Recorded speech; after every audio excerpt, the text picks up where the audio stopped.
Hanggang kailan mo ako lolokohin? Hanggang kailan mo ba ako balak lokohin? Mula pa sa simula, alam ko na ang lahat. Dahil sa takot na maiwan, niyakap ni Maugorzata ang pinakamamahal na lalaking Pilipino. Ngunit ang relasyon nila ay nagsimula sa isang kasinungalingan tungkol sa kanyang edad. Nang hindi inaasahang makasalubong ang sariling ina sa palengke, nagpanggap si Maugorzata na hindi niya ito nakita. Ang pag-ibig na itinayo sa pundasyon ng kasinungalingan. May patutunguhan ba talaga? Halina't pakinggan natin ang isang kwento tungkol sa kasinungalingan, tapang at pag-ibig. Magandang araw sa lahat. Ako si Maugorzata, ngunit mas kilala ako sa Palayaw na Gosia. Ipinanganak at lumaki ako sa Warsaw, ang kabisera ng Poland. Sa loob ng 5 taon, nagtrabaho ako bilang planning director sa isang multinational advertising agency kung saan hawak ko ang merkado sa Asya. Para sa iba, isa akong matagumpay na career woman. Ang mga kliyente mula sa Japan, China at Pilipinas ay nasa ilalim ng aking pangangasiwa. Bago pa man ako mag-30, na-promote na ako sa posisyong direktor. 3 sunod-sunod na taon kong natanggap ang Most Outstanding Employee Award ng kumpanya. Sabi ng aking boss, sigo siya ang pinaka-pinagkakatiwalaan kong empleyado. Ngunit sa likod ng makikinang na tagumpay na iyon ay mayroong isang malaking puwang at kalungkutan na kahit ako ay atubiling aminin. Ang araw-araw kong buhay ay simple at paulit-ulit. Pagmulat ng mata sa umaga, ang unang gagawin ay abutin ang cellphone sa tabi ng unan para tingnan kung may bagong mensahe tungkol sa trabaho. Habang nag-aalmusal, binabasa ko ang mga email. Habang nasa biyahe, inaayos ko ang mga report. Sa tanghalian, itutuloy ko ang pag-revise ng mga proposal na hindi pa pinal. Ang Sabado at Linggo ay dapat para sa sarili ko, pero 9 sa 10 beses, nasa opisina pa rin ako, nakatitig sa screen ng computer hanggang maubos ang oras. At bago matulog, ang huli kong tinitingnan ay ang mga mensaheng kailangan ko pang sagutin. Ang Poland ay may 4 na panahon. Tuwing tagsibol, ang mga kalye ng Warsaw ay napupuno ng mga bulaklak. Ang hangin ay may halong amoy ng lupa at damo, isang kaakit-akit na halimuyak ng tagsibol. Ngunit para sa akin noon, ang ganda ng paligid ay isang background lamang na hindi kailanman naging bahagi ng aking buhay. Karamihan sa mga kabatch ko noong high school ay ikinasal sa edad na 24 o 25. Sa tuwing bubuksan ko ang social media, puro litrato ng kasal, panganganak o family picture sa binyag ng kanilang mga anak ang nakikita ko. Sa bawat litrato, masigasig akong nag-iiwan ng komento. Congratulations, ang saya nyo tingnan, ang cute-cute naman. Nakangiti ako habang pinipindot ang send, pero sa kaibuturan ng aking puso, may kung anong kumikirot. Hindi ko masabi kung inggit ba ito o isang uri ng panghihinayang sa sarili kong buhay. Sa mga family gathering, hindi mawawala ang mga tanong na iyon. Gosia, kailan ka ba mag-aasawa? Narinig ko buntis na ulit si Maria sa pangalawa nilang anak. Ikaw, wala ka pa ring nobyo? Lagi ko itong tinatawanan at sinasabing, hindi pa dumarating ang tamang tao o masyado akong busy sa trabaho. Habang nagmamaneho pa uwi sa aking apartment, mahigpit ang hawak ko sa manibela at may mabigat na damdamin sa aking dibdib na hindi ko maipaliwanag. 3 taon na ang nakalipas, naging kami ni Tomas. Isa siyang photographer, mahinahon at malumanay magsalita. Nagkakilala kami sa isang party ng aming kaibigan. Noong una, akala ko ito na iyon. Ngunit habang tumatagal, nagsimula na ang mga hindi pagkakaunawaan. Lagi mong inuuna ang trabaho mo, sabi ni Tomas isang gabi habang ibinababa ang kanyang mga kubyertos.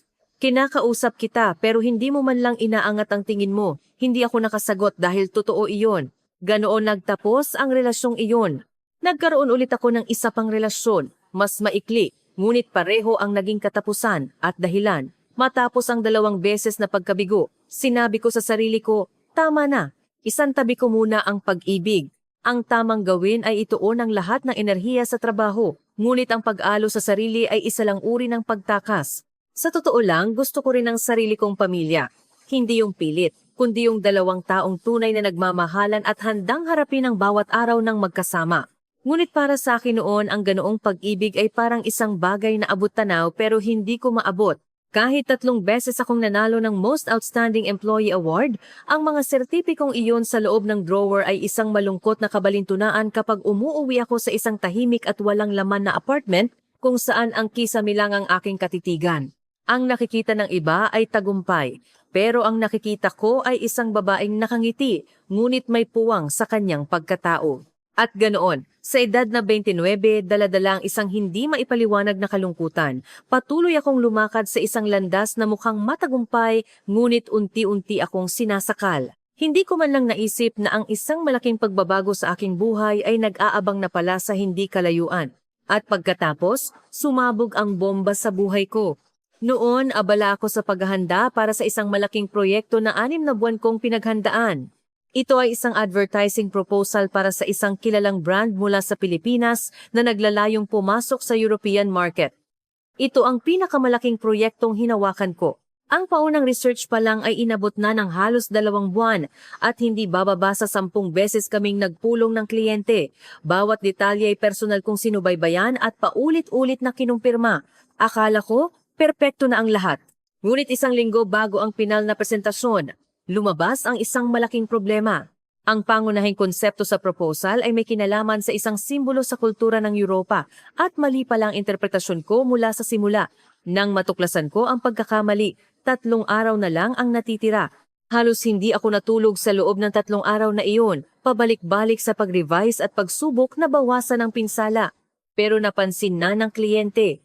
Mabilis na umabot sa kumpanya ang kanilang galit. Sa huli, lahat ng responsibilidad ay bumagsak sa akin, ang planning director. Nang hapong iyon, tinawag ako ng boss ko sa kanyang opisina at dahan-dahang isinara ang pinto. Gosia, mababa ang tono ng kanyang boses. Hindi ko inasahan na ang isang taong kasing metikuloso mo ay magkakamali ng ganito. Paglabas ko ng gusali ng kumpanya, pakiramdam ko ay lumulutang ang aking mga paa. Noong gabing iyon, mag-isa akong umupo sa aking apartment at inubos ang isang buong bote ng red wine. Kinabukasan, gumising akong masakit ang ulo. May ilang missed calls mula sa aking mga magulang.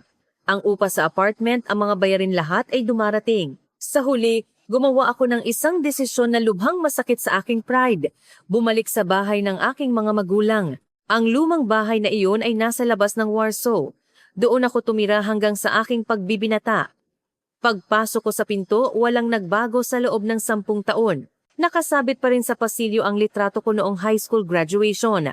Ang babae sa litrato ay may maningning na ngiti at may liwanag sa kanyang mga mata. Matagal akong nakatayo sa harap ng litratong iyon, pero wala akong maramdamang anuman.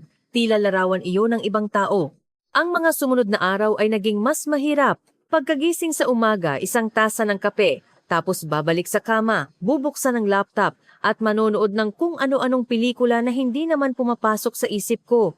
Pagsapit ng hapon bago umuwi ang aking pamilya, tahimik akong babalik sa aking silid, magpapanggap na normal ang lahat kapag may mga kaibigang nag-aayang lumabas. Lagi kong sinasabi, masyado akong busy ngayon, sa susunod na lang. Pero ano bang pinagkakaabalahan ko? Ayoko lang makita ako ng sino man sa ganitong kaawa-awang kalagayan. Minsan, nakatitig lang ako sa kisame, blanko ang isip. Pero pakiramdam ko'y may mabigat na nakadagan sa akin. Para akong nakakulong sa isang salaming kwarto, nakikita ko ang mundo sa labas, pero hindi ako makalabas. Ang kapatid kong si Ania ay 4 na taong mas bata sa akin. Ikinasal siya 2 taon na ang nakalipas at nakatira kasama ang kanyang asawa sa isang maliit at magandang bahay malapit sa simbahan. Kamakailan lang isinilang niya ang kanyang unang anak. Araw-araw pumupunta ang aming mga magulang doon. Kahit nasa bahay sila, ang paksa ng usapan ay laging si Ania at ang bagong sanggol. Gosia, tingnan mo itong litrato ng pamangkin mo. Natuto na siyang dumapa ngayon. Ang cute, di ba? Sabi ng aking ina habang inilalapit ang kanyang cellphone. Ngumiti ako at sinabing, oo, ang cute. Pero sa loob-loob ko, mayroong isang lumalalim na pakiramdam ng pag-iisa. Hindi ito inggit sa kaligayahan ni Ania, kundi isang pakiramdam na parang may pader sa pagitan namin. Minsan, tinitingnan ako ng aking ama nang may pag-aalala. Okay ka lang ba, anak? Hindi ka ba maghahanap ng bagong trabaho? Lagi kong sinasabi, malapit na, hintay lang. Pero ano ang ibig sabihin ng malapit na? Kahit ako, hindi ko alam. Ang anino ng kabiguan ay masyadong mabigat at halos wala na akong lakas para bumangon. Noong tagsibol na iyon, akala ko na sa pinakamababang punto na ako ng aking buhay, pero hindi ko alam na ang pinakailalim ay maaari rin palang maging isang panimula. Nang akala ko'y masasayang lang ulit ang tagsibol na iyon, dumating si Karina. Si Karina ang matalik kong kaibigan mula pa noong kolehiyo. Prangka siya at hindi tumatanggap ng hindi bilang sagot. Isang umaga bigla na lang siyang sumulpot sa pinto ng aming bahay. May dalang isang supot ng tinapay. Gosia, lumabas ka, sabi niya nang walang paligoy-ligoy. Ngayon ay Lani Punedjawek. Lalabas tayo.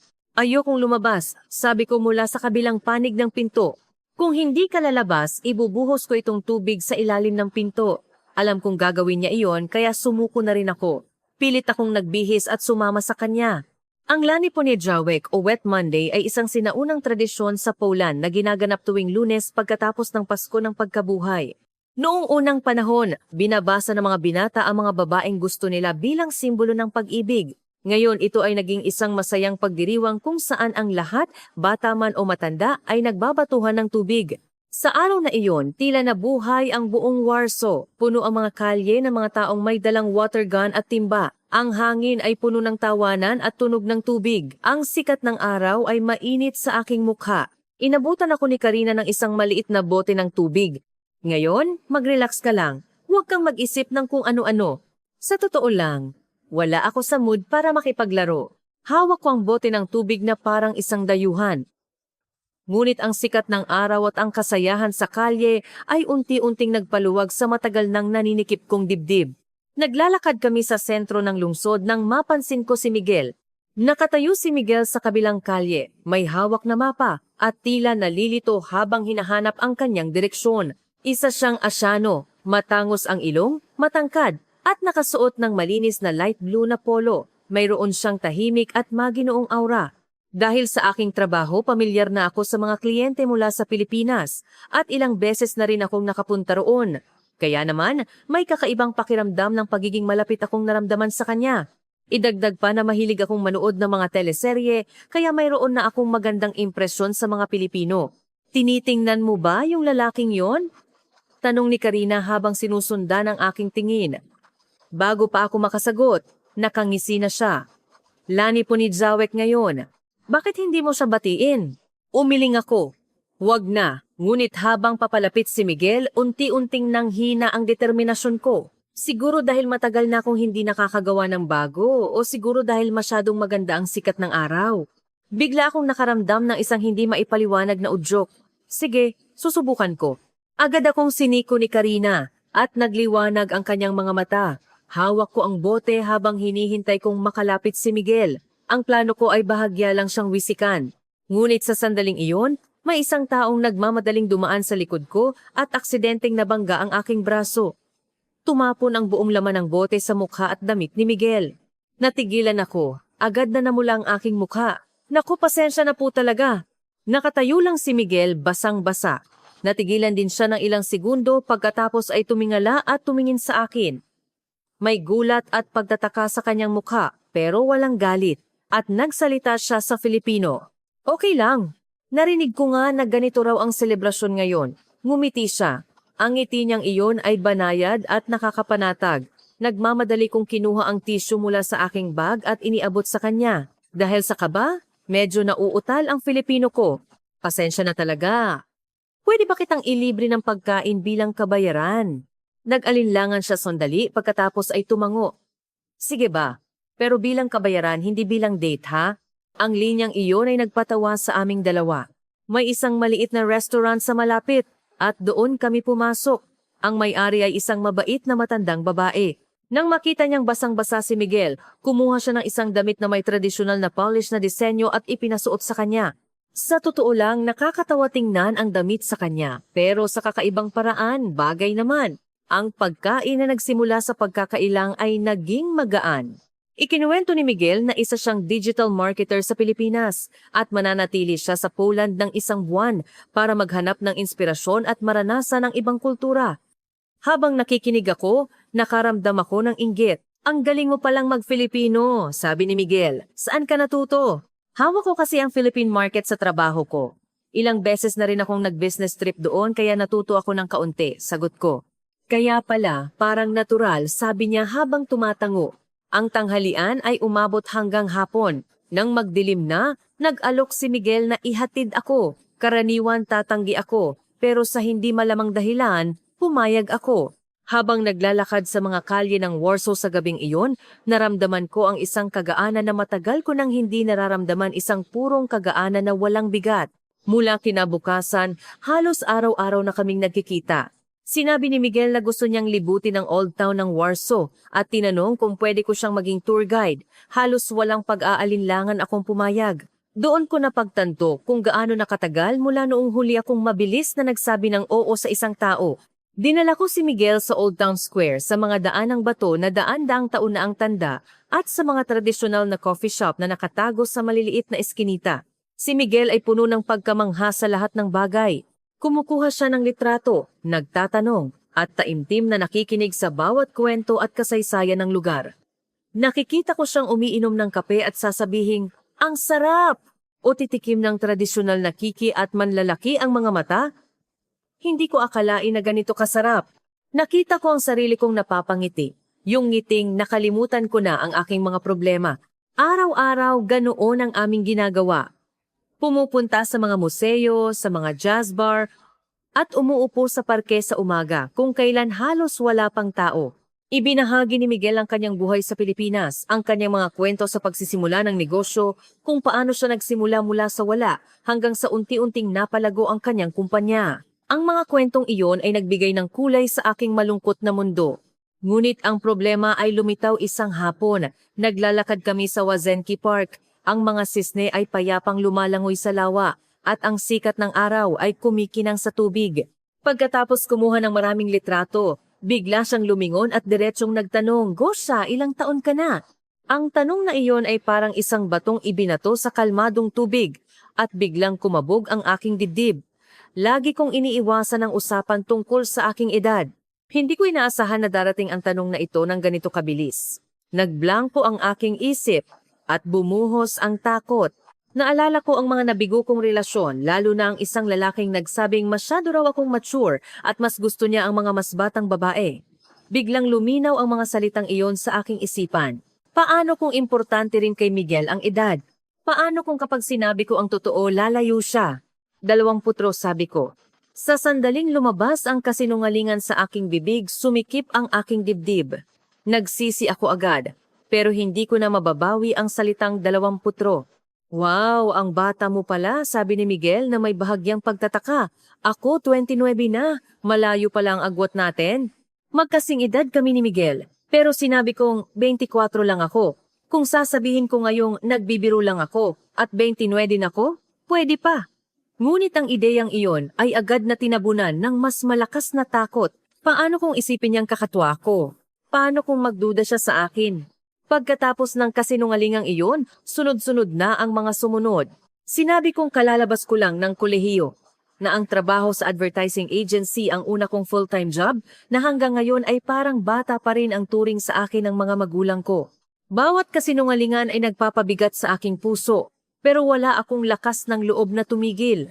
Sa mga sumunod na araw, lalo kaming naging malapit ni Miguel. Kapag naglalakad kami, unti-unting naglalapit ang aming mga kamay hanggang sa natural na magkahawak. May isang tahimik na gabi. Dahan-dahan niyang iniyuko ang kanyang ulo at binigyan ako ng isang magiliw na halik. Si Miguel ay maalaga at malambing. Lagi siyang nakatingin sa akin kapag nagsasalita ako. Kahit ang mga maliliit na bagay na nababanggit ko ay tandang-tanda niya.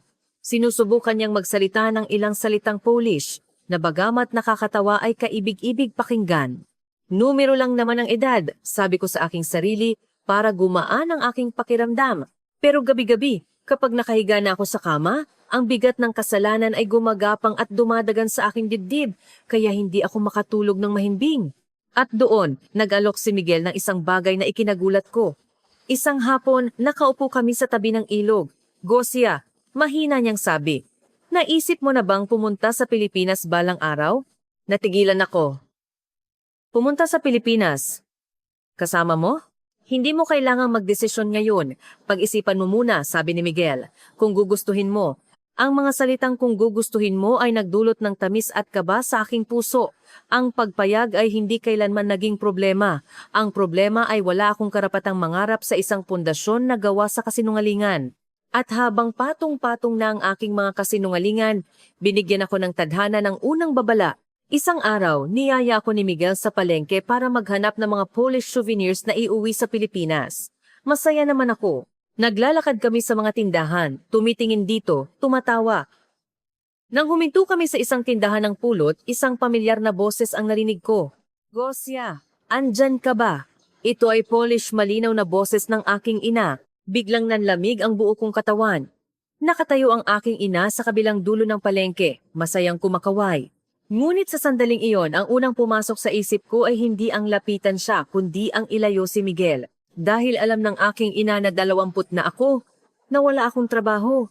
Kung mag-uusap sila, lahat ng kasinungalingan ko ay mabubunyag. Tinatawag ka ba niya? Tanong ni Miguel, na medyo naguguluhan. Halos likas na hinila ko ang kanyang braso papunta sa isang iskinita. Wala, kapitbahay lang namin yon. Dito tayo, may masarap na bilihan ng keso dito. Mabilis akong magsalita, mabilis ang aking mga hakbang.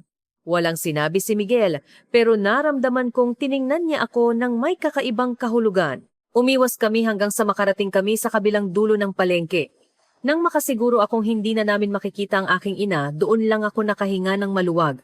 Pagkatapos kong ihatid si Miguel, mabilis akong umuwi. Nauna na ang aking ina, naghihiwa ng gulay sa kusina. Nakita kita sa palengke kanina, sabi niya. Bakit ang bilis mong umalis? Sino yung kasama mong lalaki? Tumayo ako sa may pinto ng kusina. Ma, si Miguel ang pangalan niya. Pilipino siya, kami na ngayon. Ibinaba ng aking ina ang kutsilyo at lumingon.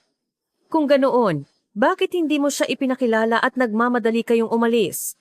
Ang tanong ay malumanay, pero biglang namuo ang luha sa aking mga mata dahil nagsinungaling ako sa kanya.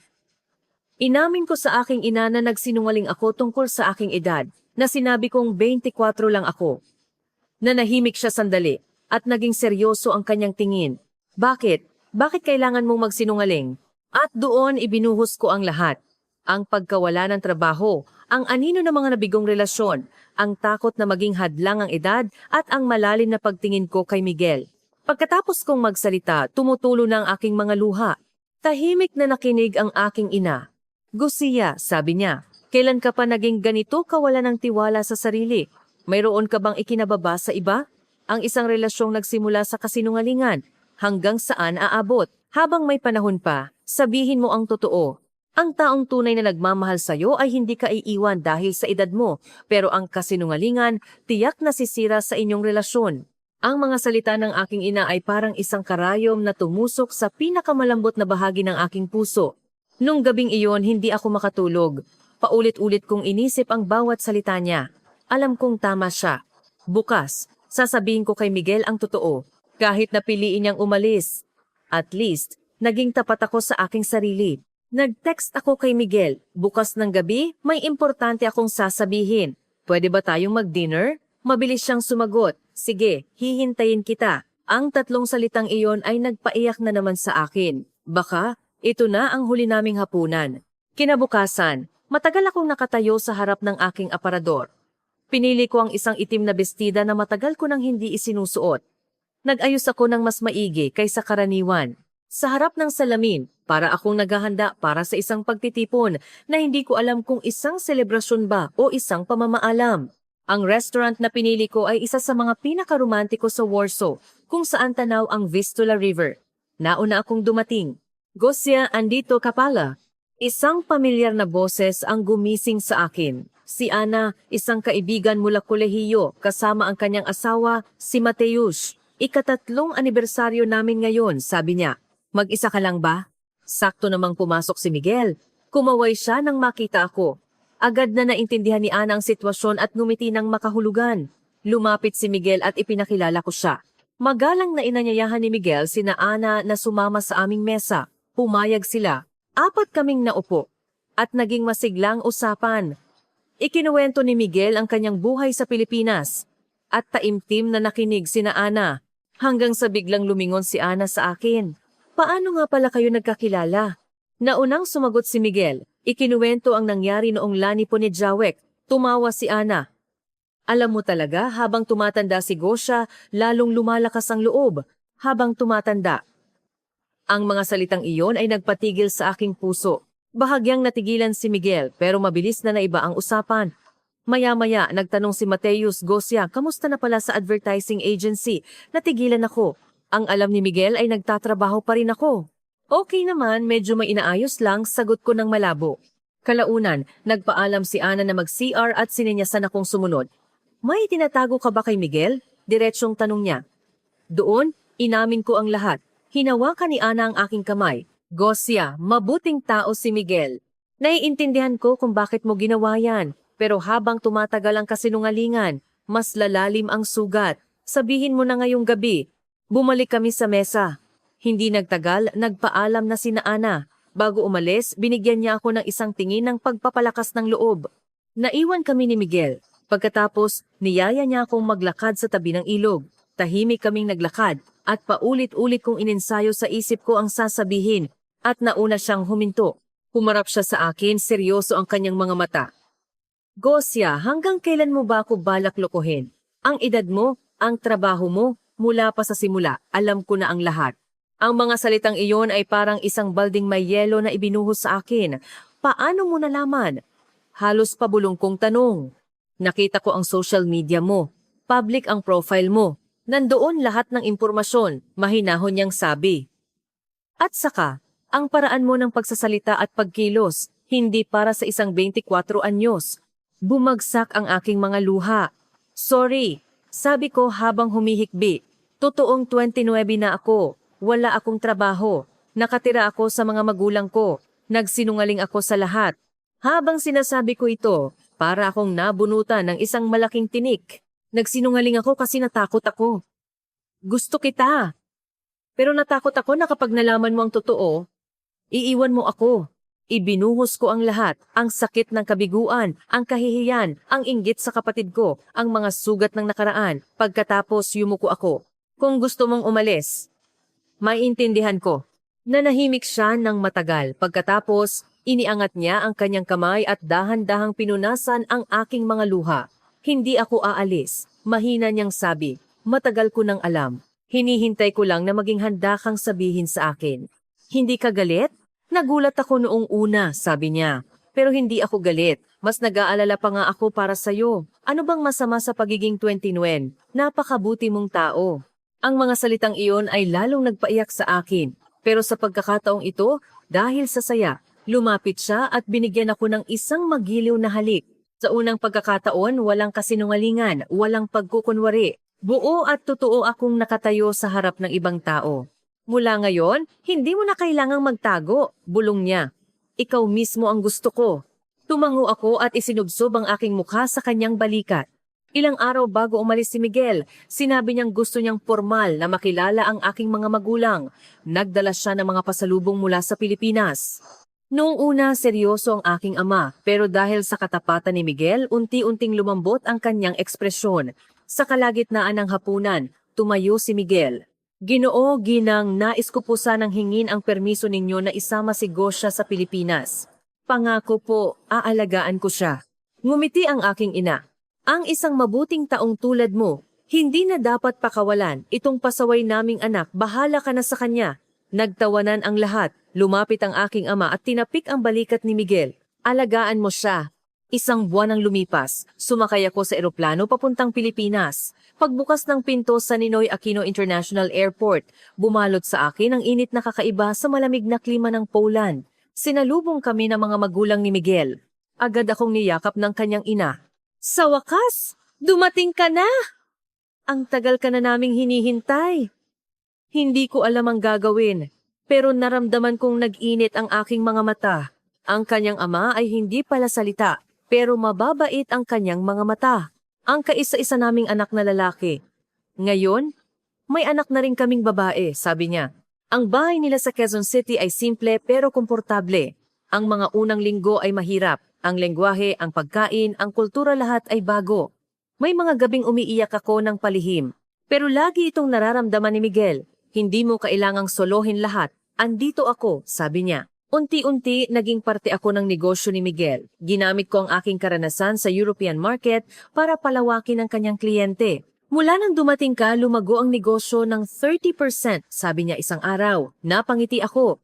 Ang taong akala ko'y bigo na, heto, nakabangon muli. Isang araw, dinala ako ni Miguel sa Tagaytay. Ang tanawin ng Bulkang Taal ay napakaganda. Habang kumukuha ako ng litrato, bigla siyang lumuhod sa harap ko. May hawak na isang maliit na kahon. Gosia, papayag ka bang maging tagsibol ng buhay ko? Pakasalan mo ako. Hindi ako makapagsalita. Paulit-ulit lang akong tumango habang umaagos ang aking mga luha. Naging simple ngunit makabuluhan ang aming kasal. Lumipad ang aking mga magulang mula Poland. Nagkasundo agad ang aming mga ina kahit hindi sila magkaintindihan. Nag-honeymoon kami sa Palawan. Ang asul na dagat at puting buhangin ay parang isang regalo mula sa tadhana. Pagbalik namin, hindi nagtagal, nagdalang tao ako. Honeymoon baby, sabi ni Miguel habang nakangiti. Ang biyanan ko ay halos araw-araw akong inaalagaan. Nagluluto ng tinola at iba pang masusustansyang pagkain. 10 buwan nang lumipas, isinilang ko ang aming anak na si Andres. Nang una ko siyang kargahin, pakiramdam ko, lahat ng sakit at hirap na dinanas ko ay nawala. Mahirap ang pag-aalaga sa sanggol, pero si Miguel ay laging nandyan, tumutulong sa pagpapalit ng diapers sa gabi para makapagpahinga ako. Minsan, naaalala ko ang sarili ko sa bahay ng aking mga magulang sa Warsaw, nakatitig sa kisame, iniisip na iyon na ang katapusan. Ngunit tingnan mo, ang buhay ay puno ng sorpresa. Ang malungkot at bigong si Gosia, ngayon ay may pamilya na sa Pilipinas. May asawang nagmamahal sa kanya at isang anak na nagpapatunaw ng kanyang puso araw-araw. Asawa ko, habang mas maraming problema, mas nagiging kaibig-ibig, madalas sabihin ni Miguel. Ngayon, bawat araw ay mas masaya kaysa sa nakaraan. Nagpapasalamat ako sa aksidenteng nagbuhos ng tubig kay Miguel. At nagpapasalamat ako sa sarili ko dahil sa huli, nagkaroon ako ng lakas ng loob na sabihin ang totoo. Ito ang aking kwento. Isang kwento na nagsimula sa kasinungalingan, ngunit nagtapos sa katotohanan. Isang kwento na nagsimula sa takot, ngunit nagtapos sa pag-ibig.